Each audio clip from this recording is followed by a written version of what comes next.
Dubai ने पैसे मांग लिए हैं जो हमारे पास रखवाए हुए थे, सऊदी अरब पैसे मांग रहा है हमसे, चाइना ने पैसे मांग रही है। हमारी खारजा पॉलिसी खुलकर सामने आ गई कि हमारी पॉलिसी क्या है।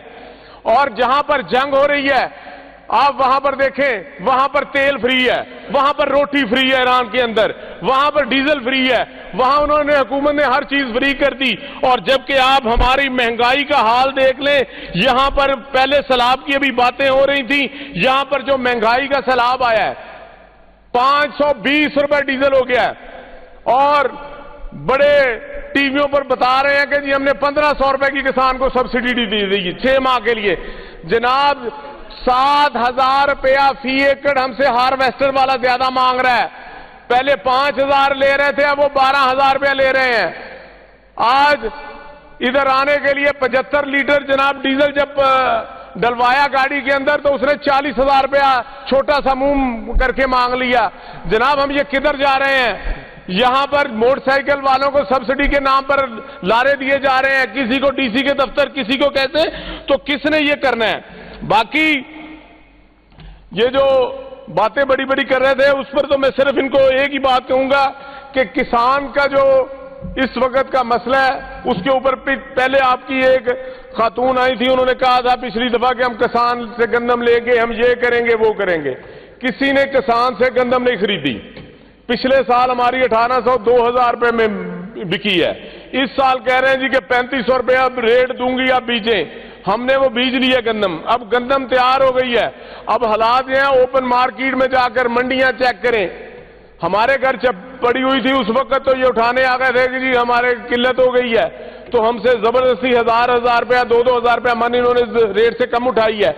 अब इनका जब मसला हुआ कि 3500 रुपए लेंगे तो वहां पर कोई तरीकाकार नहीं है। आज भी हमारी गंदम जो है 2800-2900 में बिक रही है। अगर आपने ये 3500 में ना खरीदनी शुरू की तो हमारा फिर वो रेट 2000 रुपया हो जाएगा। और हमारे भाई कह रहे थे कि अब पाकिस्तान का बहुत अच्छा नाम बन गया है सालसी के लिए। जनाब हम सालसी में भी सिर्फ जहाजों में तेल जाया कर रहे हैं।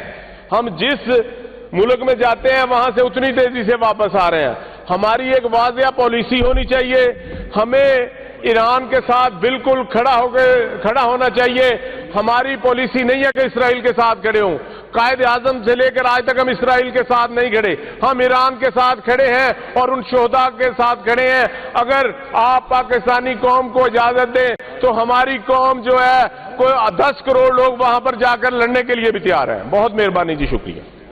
जनाब मोहतरम असद अब्बास साहब जी।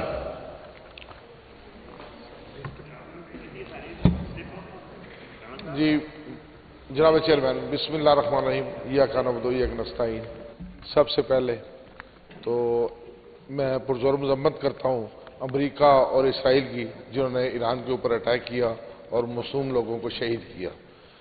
और मैं तारीफ भी करता हूँ ईरानियंस की और ईरान की पाक फौज की और लोगों की कि वो आज सुपर पावर, जो दुनिया की सुपर पावर है अमेरिका और इसराइल, उसके सामने खड़े हुए हैं शीशा पलाई दीवार की तरह। और एक कदम भी वो पीछे हटने को तैयार नहीं है। जबकि अमेरिका आपके सामने 12 दफा ये कह चुका है कि अब जंग बंद करने के लिए तैयार है, लेकिन ईरान नहीं मान रहा। वो कहता है कि जब तक अमेरिका के अड्डे इस अरब में से या इन मुल्कों में से खत्म नहीं होंगे, अमेरिका अपने जगह पे वापस नहीं जाएगा, तब तक ये खत्म नहीं होगा जी, ये जंग खत्म नहीं होगी। तो सबसे पहले महंगाई के ऊपर या क्राइम के ऊपर मेरे भाई बात कर रहे थे कि क्राइम की शरह जी बहुत कम हो गई है 2017 से लेके 2025 या 24 तक।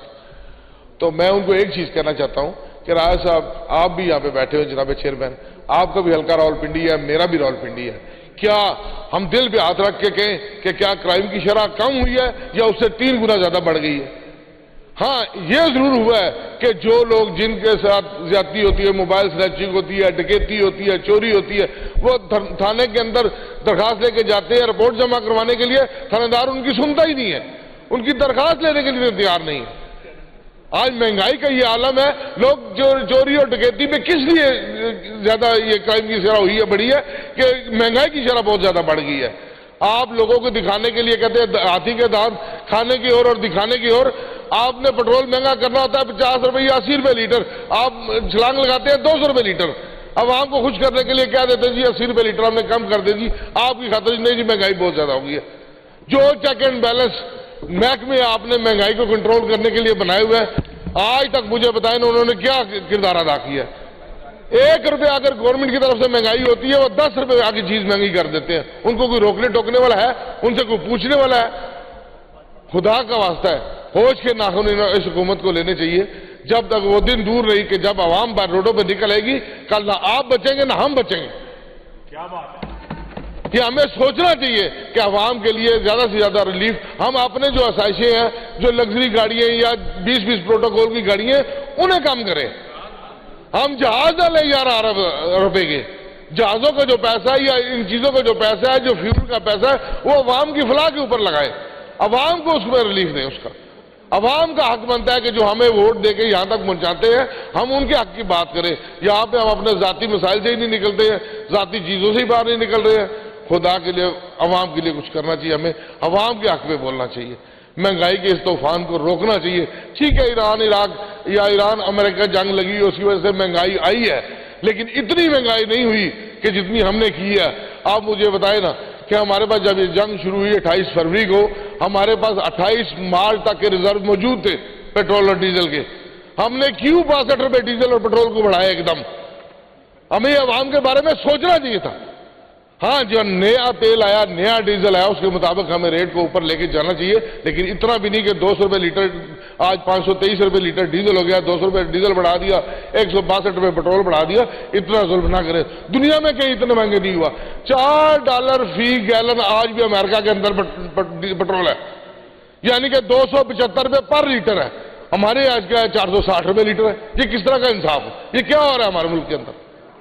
ہمیں عوام کے بارے میں بارہا سوچنا ہوگا، اس چیز کے اوپر کنٹرول کرنا ہوگا، اپنی آسائشوں کو ہمارے اللہ تعالی جو چیزیں ہیں ہم انہیں کم کر کے عوام کے اوپر ان چیزوں کو صرف کرنا ہوگا، عوام کے بارے میں سوچنا ہوگا۔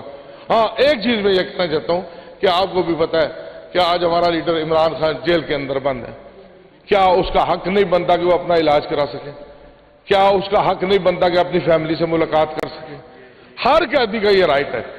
ہاں میں اس حکومت سے کہتا ہوں کہ ہوش کے ناخن لیں، خان صاحب کو اتنا تو کریں نا کہ ہم نہیں کہتے کہ ان کے کیسز معاف کریں، ان کو باہر نکالیں، ٹھیک ہے جو عدالتیں فیصلہ کریں گی ہم بھی منظور کریں گے، ہم کیس لڑنے کے لیے بھگتنے کے لیے تیار ہیں۔ جو بے گناہ آج جیل کے اندر بیٹھا ہوا ہے عوام کی خاطر، اسرائیل کے خلاف بولے یا رشیا میں گئے، اس کی سزا ہمیں مل رہی ہے امریکہ کے خلاف، اس کی سزا خان صاحب بھگت رہے ہیں، لیکن پھر بھی ہم عدالتوں کا سامنا کرنے کے لیے تیار ہیں۔ عدالتیں باہر ہمیں وہ کہتی ہیں ملاقات کا لکھ کے دیتی ہے، آگے سے جو آپ کے لوگ بیٹھے ہو ماننے کے لیے تیار ہی نہیں، نہ ملاقات کرانے کے لیے تیار ہے، نہ ڈاکٹر کو رسائی دینے کے لیے تیار ہے۔ تو خدا را خان صاحب کو ڈاکٹر تک رسائی دی جائے اور ان کا جو حق بنتا ہے جیل کے مینول کے مطابق ان کو اس کے مطابق